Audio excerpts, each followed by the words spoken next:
Hi, everyone. You are listening to the Midwest Medium Podcast.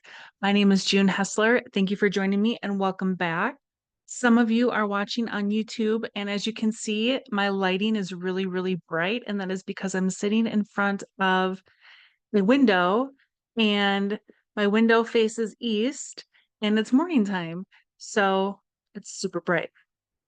Anyway, even if you're not watching on YouTube and you're listening on Spotify, Apple, Amazon, iHeartRadio, however you are listening to the podcast, I thank you. I appreciate your support. Appreciate you listening, telling your friends and family about the podcast. I've learned that most of what I do is word of mouth, and that includes podcast listeners. So I thank you so much. It means a lot. Today is Life of a Medium Part 3. So I have some new things I want to share that are just new. And in addition to part 1 and 2, I felt like it was time for a part 3. But first, before we get to that, I want to give you a little update on surgery. I am just after the 3-week mark of my hysterectomy, and I'm doing really well. I've learned that each day of recovery is different. Some days I'll be sore. Some days I'll just be tired. Some days it's both. Some days it's none of the above. So I've learned every day is different. I'm recording this on July 20th. Surgery was June 26th. So I'm almost at a month. Recovery is 8 weeks. So I am recovering through the end of August. I don't remember if I shared this before. I might have, but pathology found 4 fibroids, 2 polyps. My uterus was the size of a 10-week pregnancy. My uterus grew into my bladder. Fortunately, surgery was very successful. I'm very happy with my results so far. And I'm very grateful for my surgery team and the nurses and everyone that took care of me. I have been reflecting on this, and I'm reminded of all the women around the world who have worse symptoms than what I had, who have the same symptoms of what I had, and they are not able to have the surgery that I had for whatever reason. And I say little prayers for them, and I try to keep them in the forefront of my mind. And it really reminds me how grateful I am and lucky, blessed I am to have the medical intervention that I had. And it reminds me that there's a lot of women that don't get to have that for whatever the reason. And that makes me sad. So I say little prayers for them. But anyway, surgery went great. Recovery is going well. Oh my gosh, you guys. I ran an errand a couple days ago. So I was out of my house, and I only wear my binder when I go for a walk. Otherwise, I'm binder free. Even when I would run errands or go somewhere, I don't wear my binder. And the other day, I was picking something up, and as I turned, I tripped. I didn't fall, but I tripped, and I felt it all in my abdomen. And I was sore the rest of the day. I was sore the next day, which actually was yesterday. Um, so it's a process. Healing is a process I have learned and continue to learn. Okay, before we get into Life of a Medium Part 3, a couple other things really, really quick. I have some events coming up. Thursday, September 12th, starting at 8 p.m. Central Time. I am hosting a virtual group reading via Zoom. The cost is $30. And it's a great way to come together and have a group reading. I promise you that Spirit still honors your privacy. They're not going to reveal your deepest and darkest secrets. But it's a great way to dip your toe into mediumship if you've never had a mediumship reading. And it's really cool too, because you can see how the messages that come through touch other people. And it's a lot of fun for me. I get a lot of enjoyment out of mediumship readings. They're very beautiful. There is humor sprinkled in. It's not all serious. They're fun, and the messages that come through are meant to guide people. Messages come through from spirit guides, guardian angels, your departed loved ones. It can be a really healing experience. So if you want to sign up, email info@junehessler.com. Another event I have is Saturday, September 14th. This one is in person in Coon Rapids, Minnesota. Holly and I are bringing back the massage and mediumship event. So you can email Holly. I will put her email address in the show notes. You can email her to sign up. This always sells out. So it's basically first come, first serve. We do have a wait list. If something, if for some reason something opens up, Holly will contact you. I never know who will be at a massage and mediumship event, which I prefer. I like going in not knowing who's going to be there. So the massage and mediumship is $60.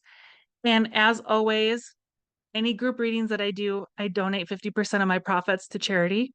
So you can find more information at junehessler.com. And I hope to see you at these events. They're always really, really fun, you guys. So I hope to see you there.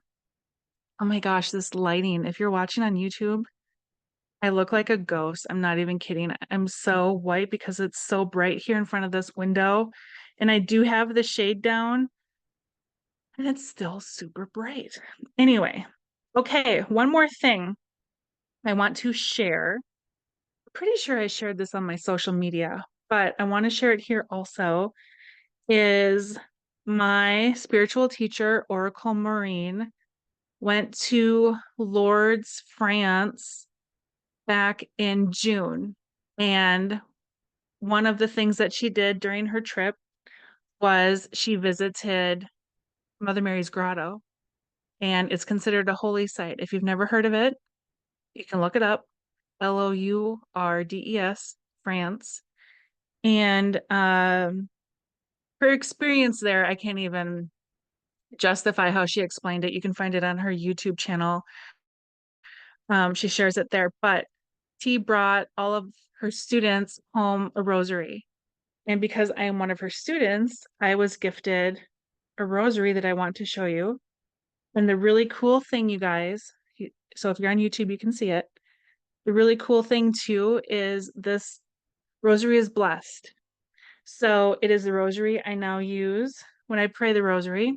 I have three others here with me, but because this one has been blessed, this is the one I use now. And I love it. It's so pretty. I'm so glad to have it. So I wanted to share that with you. Okay, you guys, Life of a Medium, part 3. I don't know if there will be a part 4. It's certainly possible. But I do have some things to share. So my life, everything I've shared so far in part 1 and 2 really hasn't changed. Those things still apply. I still meditate often. Um, I still do practice readings with my classmates. Um, I still have a changed social life. That stuff really nothing there has changed. Um, but there are some things that have changed.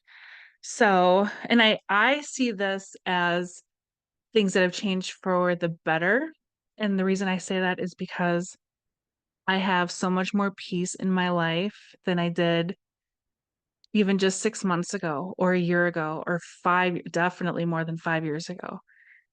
And so I'm so grateful. And some of these things, you don't have to be a medium to exercise some of the things that I'm going to talk about. See how the lighting changed because the sun has moved. Well, not the sun, the clouds have moved. Anyway, one thing I want to talk about is alcohol consumption. So when I was first in, I'll call it the early days of mediumship, I would still have alcohol here and there, nothing crazy, nothing really on a regular basis. I've never been a huge alcohol drinker.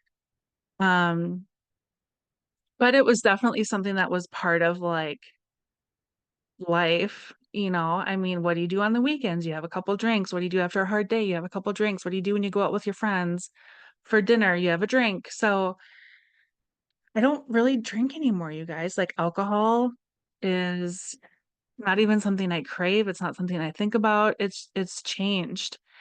Um, and I'm also gonna come out of the closet and tell you I used to smoke cigarettes and I was a closet cigarette smoker for quite a while. Like nobody knows except my husband, a couple people in my family, and maybe one friend. Other than that, maybe two friends. Other than that, like nobody knew. And so actually what happened in August of 2023, my husband and I were out just for dinner and I ordered a bottle of beer and it was a beer that I would always drink. Like whenever I'd have beer, it was a regular beer that I would consume and I liked it. It was some kind of Liney's. It might have been, I don't remember, Liney's something. Um, uh, and so Summer Shandy, that's what it was. It's a good one. And I ordered a second beer and I couldn't even finish it. Like it was so like it was almost as if my taste buds in my mouth changed within the span of 5 minutes is the best way I can describe it. I couldn't finish my second beer. It was just icky. I didn't like it. And then we were done with dinner and I went outside to have a cigarette and I couldn't finish it. I had maybe two or three drags off of it and I was like, oh, I don't like this. And I've barely drank since. And I wish I could say I haven't smoked since. I did relapse once during a stressful time in March of this year, when I was handling some stuff with my stepfather's death. But other than that, I haven't smoked. And you guys, I was a regular smoker for about 7 years. And so it was like that day in August of 2023, something just changed. And so I don't smoke anymore. I haven't smoked since that day in March when I was handling my stepdad stuff. And I haven't, last time I had alcohol was, it's been a few months. Like I had a glass of wine or something. Um, and I'm not saying I'll never drink alcohol again. I will, I'm sure, have a glass of wine here and there, but it's been a while. I haven't had beer. I don't think I've had beer since that day in August of last year. So almost a year. And aside from my little cigarette relapse in March, I haven't had a cigarette in almost a year. So, those are two things that have changed in my life. And what I've learned is slowly God is working to basically detox my body. And I know that's true because I'm becoming more sensitive to other things that people consume. An example is I'm much more sensitive to pop. Well, I'm in Minnesota, we call it pop. If you're somewhere else, you call it soda. So I'm going to keep calling it pop. Um, I really don't drink pop anymore. I did have a little bit of Diet Coke last night in a glass, just a little bit. And I'm also very sensitive now to carbonated water. I used to love LaCroix or bubbly water, and I even have a hard time with that. Um, by a hard time, I mean I can feel it change. I can feel how it affects my body. I feel changes in my body when I consume these things. You would think that carbonated water is pretty benign, and I'm sure for most people it is, but for me, it's like it's weird, but it's too much. I can't really handle it anymore. And that's really new. That's within the last couple of weeks. Um, Another one for me is sugar and candy. Kids, we grow up and we have like our favorite candies, and then as an adult, you want to, maybe have that moment of nostalgia and you have that candy, and sometimes it doesn't taste as good as it used to. And I always wonder, is it because when I was a kid, I just loved it because it was different and new and sugary, or is it because they changed the ingredients and now it's just crap. I don't know. But I can't have candy anymore like that. Does not agree with me whatsoever.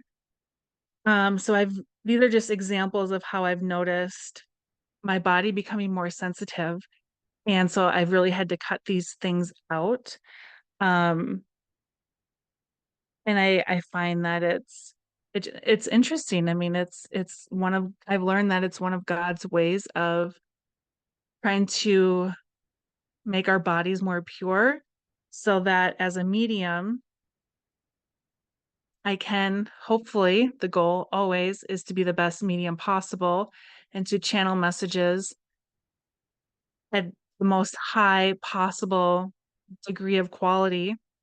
And so these changes are happening and I'm doing my best to roll with it and to see it for what it is and not deny it and not indulge anyway. So you guys, alcohol is basically gone. And I don't even know the last time we had alcohol in this house. My husband doesn't drink. I really don't drink anymore. So it's nice. It's nice. I don't miss it. I really don't miss it. If I go out to lunch or something with a friend, I do like my iced tea. I like my Arnie Palmer iced tea. So that's good. Um, if you've never had an Arnie Palmer, try it. Iced tea mixed with lemonade, so good. So anyway, those are a couple of differences. And another thing I've really worked hard at is choosing peace over pain and drama. So I know that sometimes the drama or the pain cannot be avoided, but I also know that there are situations where we make choices. Do we participate in an argument that we're invited to? I really have tried to steer away from that, and that makes my life more peaceful. And I know I've talked about that before, so that really hasn't changed other than I am reaping the benefits of those choices I made 6 months, a year ago, even longer, is my life is more peaceful. My home life with my daughter and husband is more peaceful because I have learned how to better find peace within myself. And so uh, it's been really, really nice. And I've learned that the better I can be at finding peace within myself, it um, reverberates. It goes out. Is reverberate the right word? I don't even know, but I'm going to use it. It doesn't just affect me, it affects my home life, my extended family, um, people around me on the outer circles of my life. So I've just noticed that choosing peace over pain, oh my gosh, you guys, it feels really good. I know there are certain circumstances where it's not possible and you really have to kind of just put your head down and forge through the pain or the drama that's happening.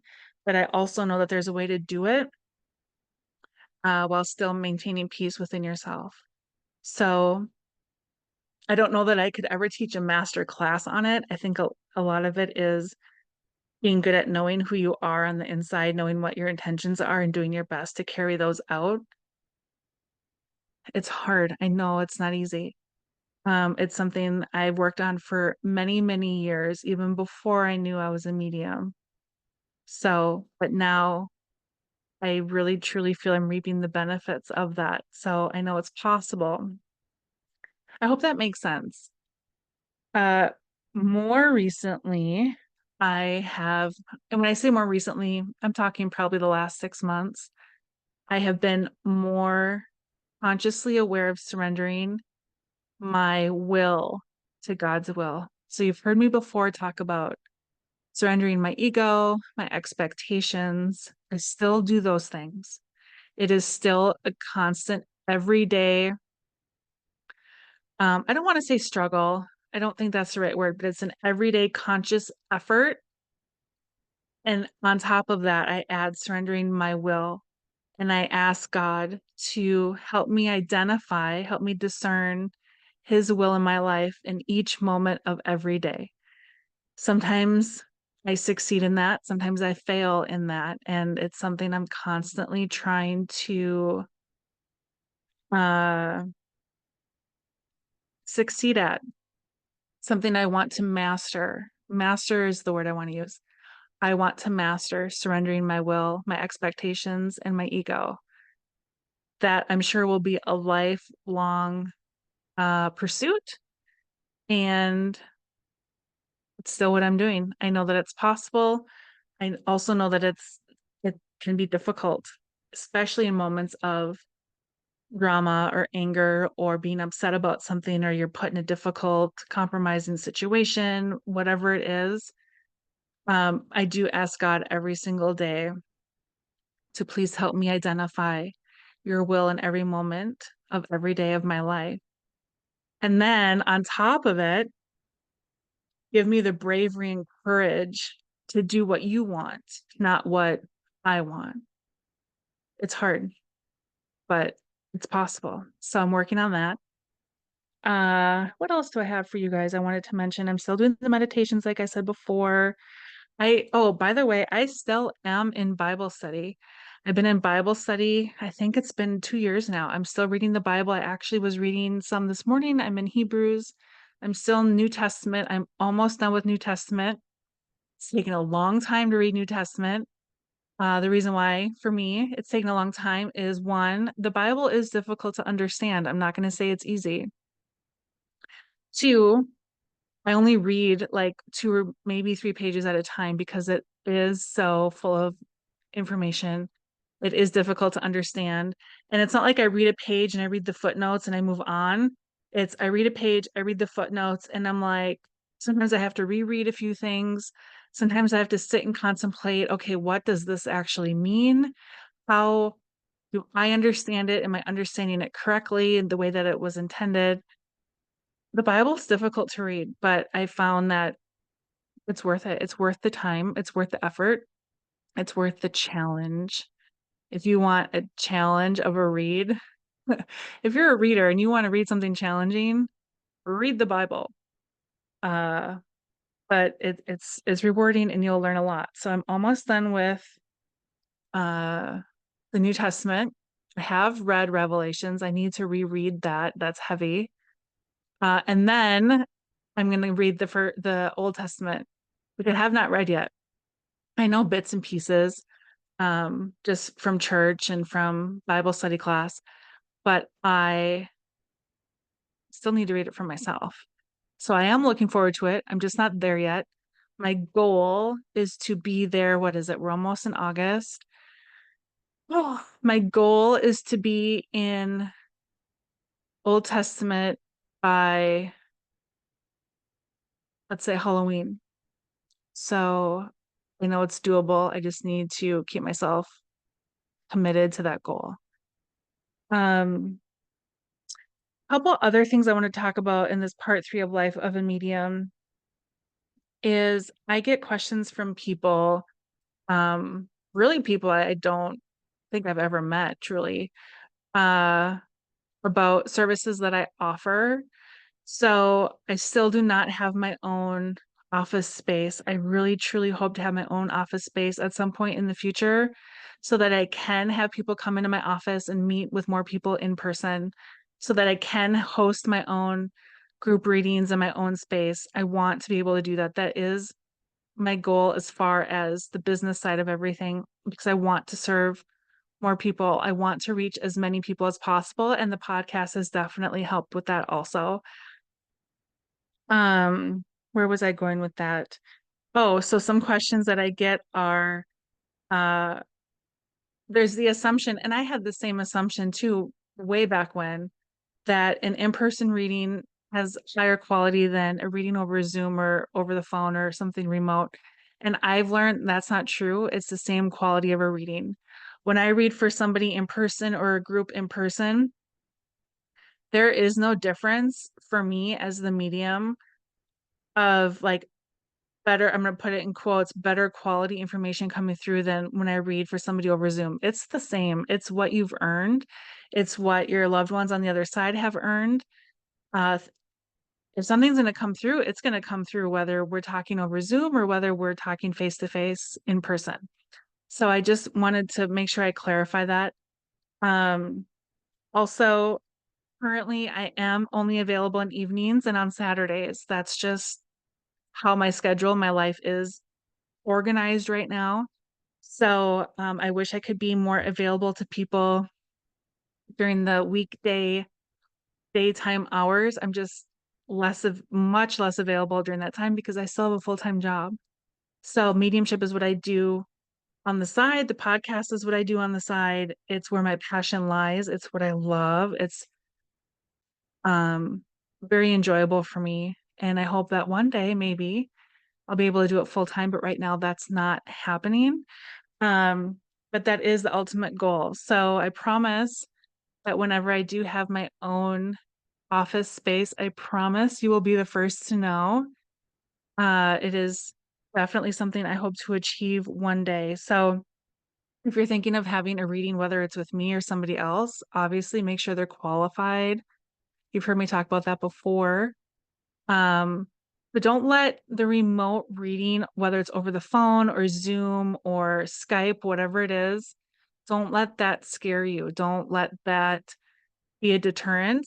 And also, for me, when I do readings over Zoom, I always offer to record it for the client.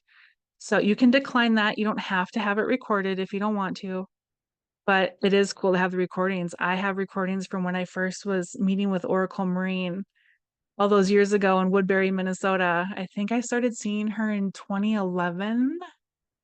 I'd have to go back and look at my recordings. Um, and I still have those. And so it's cool to have your recordings and to save them. And you can go back and listen. And, I have them from 12 years ago, 13 years ago. So anyway, super cool. I'm trying to think, what else do I have for you today that I want to talk about? As a medium is very rewarding. I wouldn't trade it for anything, truly. I'm grateful that it is my calling. I'm grateful that I am in a position where I can help people. I've always wanted to help people. I've always felt a drive to help people. I just didn't know how. So I tried different avenues of like, okay, I joined the local Lions Club for a while. I thought that was it. It wasn't a good fit for me. I think the Lions organization is wonderful, but it wasn't a good fit for me. And so I did a lot of volunteer work for my daughter at my daughter's school when she was younger. That was fun and rewarding. I enjoyed that. Um, but I still always felt like something was missing. I still always felt like I wasn't quite reaching my full potential and how I can help people.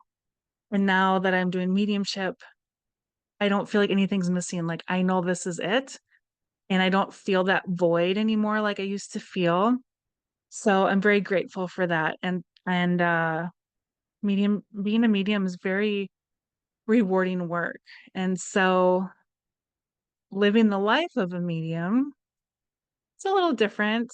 There's also the criticism side of things. People will criticize or judge or talk behind my back or gossip or send mean messages. I've gotten those. Um, but I let it all roll off my back and I don't spend any more time on it than it takes me to read it. And then I move on with my life. So I know that the work I'm doing, I know is important. And I am certainly not saying that's any more important than work other people are doing to help people. I believe there are so many different ways in this world today to help people. And mediumship for me is my calling, and it's how I help people. Some people are doctors, some people are lawyers, some people are veterinarians, teachers, nurses. My husband's a plumber. He helps people that way. So there's a lot of ways to help people. I can really only speak to my own experiences and what I've learned so far and what I continue to learn. And my calling is mediumship.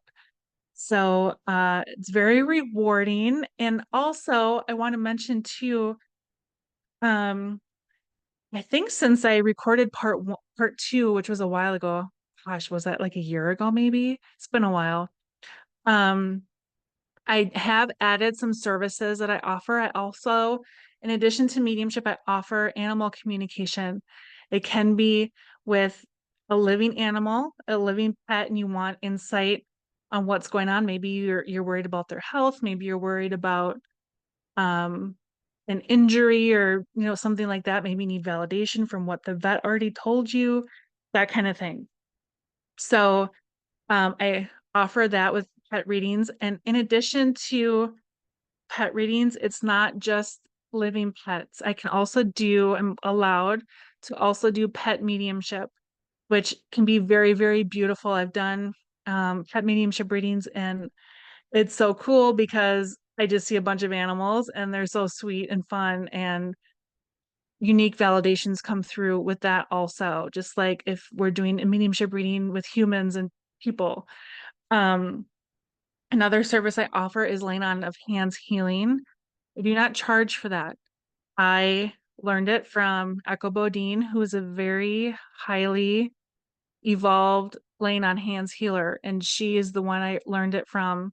I worked with her last year, and I've been doing it since. I do it remote. We can set it up where we're on the Zoom call together, and we do it that way, or send me a message. I did a 2-week healing for a woman out of state who was in a really bad physical condition, I'll call it, and she needed some healing. And so I worked on that for 2 weeks, every day for 2 weeks. Um, that's how Echo has trained me. Um, so there's a number of ways to do it. I don't charge for the healing. So, but I want to make sure that you know that I do offer it. Of course, I offer group readings like I've talked about already, and private readings one-on-one. I also want to tell you, if you're in the Twin Cities area or I live in the North Metro, or if you're in the North Metro area and you want to host your own group reading at your house, I will come to your house and meet with you and your friends or family. You can send an email, we'll get it set up, info@junehessler.com. Those are really fun. So if you have like an upcoming birthday party or baby shower, bridal shower, or family reunion, or whatever the case might be, or you just want to get some friends together and have a fun afternoon, we can do that. It's really, really fun. It's a great time. Uh, I remember my very first group reading I ever did in person. A friend of mine contacted me, and she was having a girls' weekend at a state park. And she asked if I wanted to come do it. I was still developing at the time. And I said, yeah, I'll come give it a shot. And I was so nervous. But oh my gosh, you guys, it was so much fun. And it was just boom, boom, boom, validation after validation after validation. And that was my first in-person group reading. And I think it was six people. And it was really fun. So if that's something you're interested in, we can get that set up. I do obviously want to reach more people. That is another goal that I have, because the more people I can reach, the more people I can help, the more animals I can help, the more people on the other side I can help connect with people here. So it's so rewarding for me, and it is my passion. So that's where your word of mouth is very handy. And I thank you so much.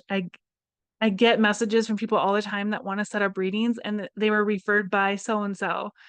And so a lot of what I do is word of mouth. I don't advertise. I don't pay for advertising. I do my own social media and my podcast. And so word of mouth is huge. So I thank you all so much for that, because it really means a lot and it helps me reach more people. Um, okay, you guys, I don't want to ramble on too much, but life as a medium part 3,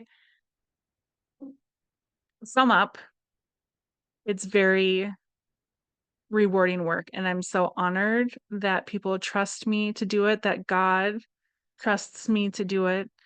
Um, it's very fun and beautiful. Oh, one more thing that's coming to me now. Church. I go to church every Sunday. When I had surgery, there were a couple of Sunday masses that I missed, and I would just stream it online while I was in bed with my heating pad, and church life has become more important to me.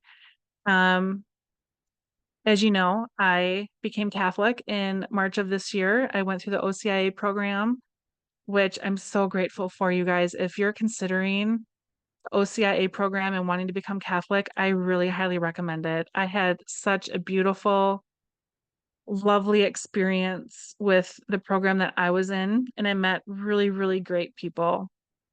And if I could shout it from the rooftops, I would. So if you're considering, I highly recommend checking out your OCIA program in your area. And yeah, I guess that is a new addition to life as a medium, part 3. I'm Catholic now.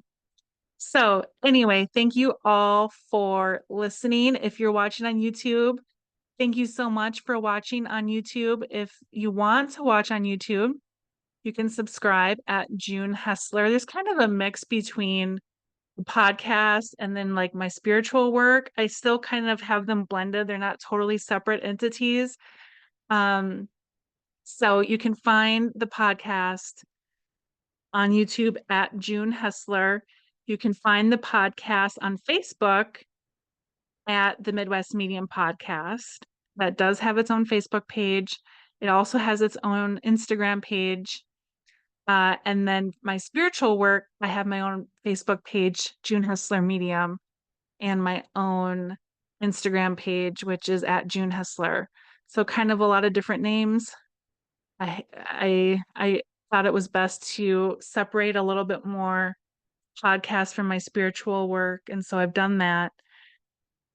And it's a lot of work, you guys. I'm kind of a one-woman show when it comes to the podcast, but I enjoy it, and I'm so grateful that you're listening. We are in, I think, like 18 countries right now. We've had over 2,000 streams. And actually, those numbers I'm just getting from Spotify. So I don't know. Honestly, I don't know what the Apple numbers are. I haven't looked. Maybe I should look. I don't know. I have an idea what my YouTube numbers are. I don't know what the Amazon Music numbers are or the iHeartRadio. I have no idea. But what I know for sure is we're in at least 18 countries. We've had at least 2,000 streams, and I'm so grateful. So thank you all so much. Thank you for listening. I am working on having more guests come up. You've heard me talk about Angels Among Us Foundation, and I'm working on having a representative from Angels Among Us Foundation come onto the podcast, and we'll have a whole episode dedicated to AAUF, which is a nonprofit that is near and dear to my heart for so many reasons, but we'll get into that in a different episode. So know that I'm working on that. I have reached out to like higher profile people that I would love to have as a guest, and it just hasn't worked out. So I don't want you to think I'm not trying to like have more people on. I am. I reached out to Father Mike Schmitz, who is a priest up at UMD in Duluth, Minnesota. Um, I reached out to his office. He's very, very busy. If you follow him, you know what I'm talking about. He's a busy guy. But if you have any ins, I would love to get connected and have him on. Jonathan Rumi, who plays Jesus on The Chosen. I'd love to get him on. He's super busy and his popularity is just growing and growing and growing. I mean, he's got like 2 million followers on Instagram. But if you have an in, I'd love to get him on and talk to him. He's wonderful. And truthfully, his acting as Jesus on The Chosen has helped me in my faith journey. I can tell you that for sure. So that's another reason I'd love to chat with him. I've reached out to Cindy Keza. I've reached out to Teresa Caputo. Um, I reached out to John Edward. So if you have ins on how I can get these people on the podcast, let me know or send them my way because I'd love to talk to them. They're people I respect. They're people whose work I follow and I'd love to chat with them. So, and then there are some people I'm in contact with. I'm not going to share it right now. That will be coming on the podcast. So once everything's confirmed, I'll tell you. But you probably won't know until after the podcast is actually recorded, because you know how things work. Sometimes things just fall through the cracks, and I don't want that to happen. I don't want to promise you something and have that happen. But I know Angels Among Us Foundation will be on soonish, and we'll have a whole episode dedicated to them and all their good works. So, you guys, thank you so much for listening today. I appreciate you all so much, and God bless.